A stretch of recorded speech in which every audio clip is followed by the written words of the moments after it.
Founded in 1826, the New York Central Railroad emerged from humble beginnings. Its founders harnessed the spirit of innovation and ambition, connecting small towns and cities to an expanding economy. By the 1880s, the railway had surged ahead, dominating the northeastern United States rail traffic. This was no small feat. The Central captured the heartbeat of commerce, transporting goods and people across a sprawling network that stretched over 1,000 miles. This rise was fueled by industrial growth. Factories sprang up, cities expanded, and the demand for swift transportation skyrocketed. Rail travel became the lifeblood of the American economy. The New York Central led the charge, streamlining operations and reducing travel times. It was not just about moving freight, it was about shaping a nation. In 1904, the company unveiled the Great Steel Fleet. This wasn't merely a set of new cars. It was a revolutionary leap in passenger comfort and speed. These luxurious, steel-clad coaches featured modern amenities that transformed rail travel into a status symbol, racing into the future on iron tracks that had become the veins of America. With plush seats and elegant dining cars, the fleet attracted elite travelers and ordinary citizens alike, who marveled at a new way to experience the journey. The crowning achievement came in 1913 with the completion of Grand Central Terminal in New York City. This monumental structure became a symbol of the era's ambition, housing a bustling nexus of railway lines and serving millions of passengers. Any visitor could sense the electric energy within its vaulted ceilings and opulent design.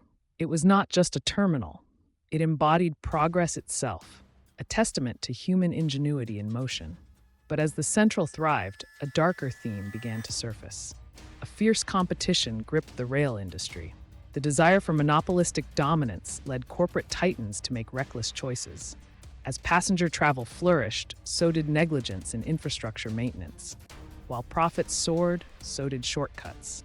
The rivalry among railroads pushed executives to pursue aggressive expansions, often prioritizing profits over the public good.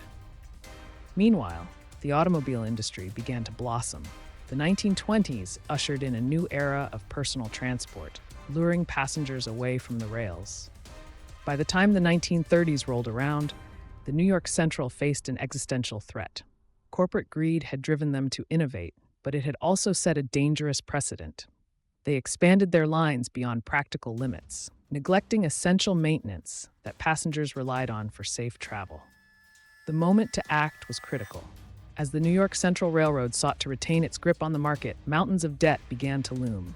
Failed investments in improvement and expansion drained resources. What seemed like an inevitable victory of steel and steam loomed as a potential downfall, wrought with financial ruin. Now, as the Central stands at a precipice, questions swirl like smoke. Could this titan of train travel adapt to the new wave of competition? Would it recognize its own failures before it was too late? The stage is set for a dramatic turn. The New York Central Railroad is about to confront the consequences of its insatiable ambition.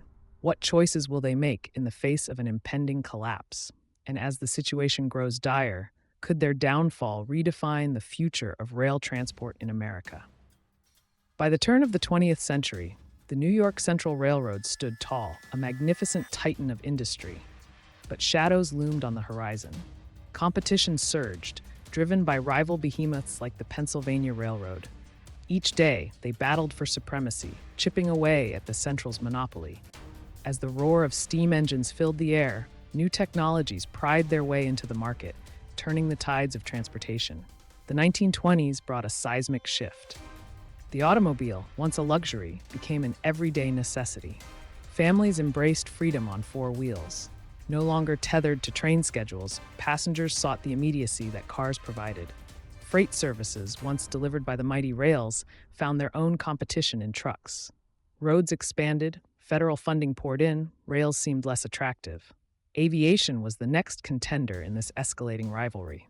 The skies opened up as commercial aviation emerged. A growing number of travelers opted for the speed and thrill of flying. It wasn't just about convenience. It was about reshaping America's understanding of distance and travel. Trains that had once been the crown jewels of transportation faced an existential threat. Amid this storm of adversity, an unlikely champion emerged. Alfred E. Perlman took the helm of the New York Central in 1951, armed with ambition and vision. He was determined to usher in a new era, championing modernization as the path to survival.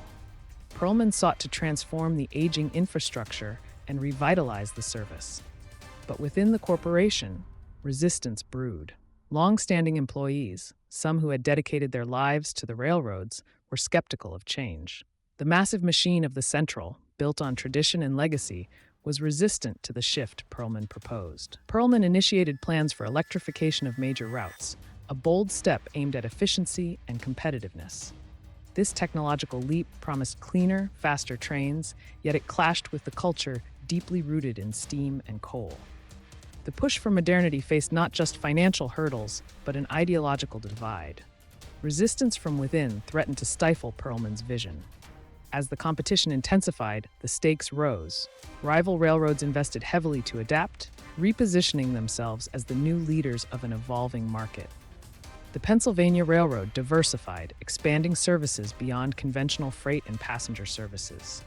Meanwhile, the New York Central clung to its legacy, unwilling to fully embrace the new reality.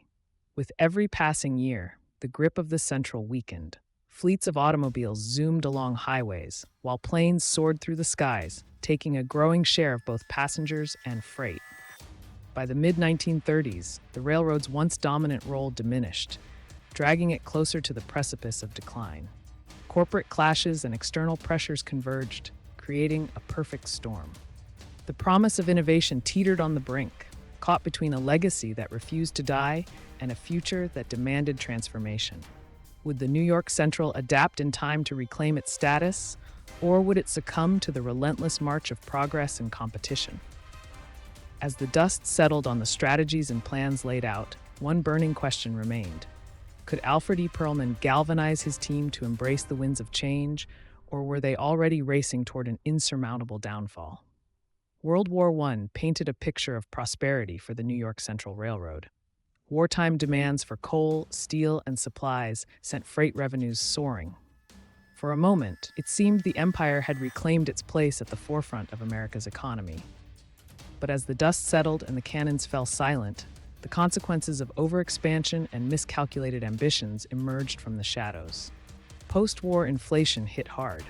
The economy, once buoyant, stumbled. Prices climbed higher, and the New York Central found itself at the mercy of economic forces it had underestimated. The lavish spending during the war, track expansions, new locomotives, and improved services transitioned into a burden, stacking unsustainable debt higher and higher. By the 1920s, the perfect storm brewed. Mismanagement became evident as executives burdened the corporation with reckless decisions. The grand expansion plans, fueled by a sense of invincibility, left the railroad vulnerable. Trains that once glided smoothly across the landscape now found themselves stalled, metaphorically and literally. As the decade roared on, the market saw its fair share of reproduction. Railroads were increasingly overshadowed by the burgeoning automobile industry. The culture of American travel was changing, and the New York Central struggled to adapt. With investments sinking into infrastructures that would soon seem outdated, the company's financial health deteriorated. Operational costs climbed while revenues plunged. Legend has it that by the time summer of 1929 rolled in, caution was merely an afterthought among many investors. Then came October, the month the facade shattered. The stock market crash of 1929 unleashed chaos across the financial landscape. The New York Central Railroad, already teetering on a precipice, found itself plummeting into a financial abyss. Investors, who had once eagerly poured fortunes into the company, suddenly recoiled. Cash flow vanished, and the idea of profitability seemed like a distant dream. Train schedules once tightly wound with purpose now sat idle. The railroad's once proud fleet was reduced to rusting metal relics. The empire's grandeur turned to dust, crumbling under the weight of unsustainable debt and rising operational costs. Confidence evaporated, and all the railroad's dreams began to derail, leading to deep internal turmoil. Employees feared layoffs, and shareholders braced for potential losses. With the railroad's past glory haunting its corridors, the question loomed: how deeply embedded was the rot of mismanagement? As concerns grew louder and the future dimmed, would the New York Central Railroad adapt to its new reality, or would it cling desperately to old habits that gripped the organization like a vice? What happens when legacy meets modernity in the unforgiving world of corporate survival? The stage was set for a battle, not just against the competition, but against tradition itself. As whispers of change echoed through its halls, one pivotal question remained. Would the New York Central find a way to reinvent itself before it was too late? By the 1930s, the once mighty New York Central Railroad faced a grim reality. Revenues plummeted as the nation slowly emerged from the Great Depression. The once bustling corridors of steel and steam became eerily quiet, with idle trains dotting the landscape. The glittering dreams of corporate titans turned into a nightmare of financial despair. Bankruptcies swept across the railroad industry like a dark tide, leaving many in ruin. In 1936, amid crushing debt and diminishing demand, New York Central entered bankruptcy. It was a staggering fall for an empire built on the backbone of America's industrial age. Shifts in consumer behavior, particularly the explosive rise of automobiles and a burgeoning network of highways, challenged the railroad's very foundation. Passengers and freight, once loyal to the tracks, began to evaporate. The company's attempts to adapt felt inadequate. New rail cars and luxurious amenities couldn't disguise the underlying reality. Travelers preferred the freedom of the road. It wasn't just competition. It was a fundamental shift in how people moved from place to place. The changing tides left New York Central gasping for relevance. As cranes and wires rusted, management dithered while the world outside quickened. The transportation landscape was evolving, and too many executives clung tight to outdated models.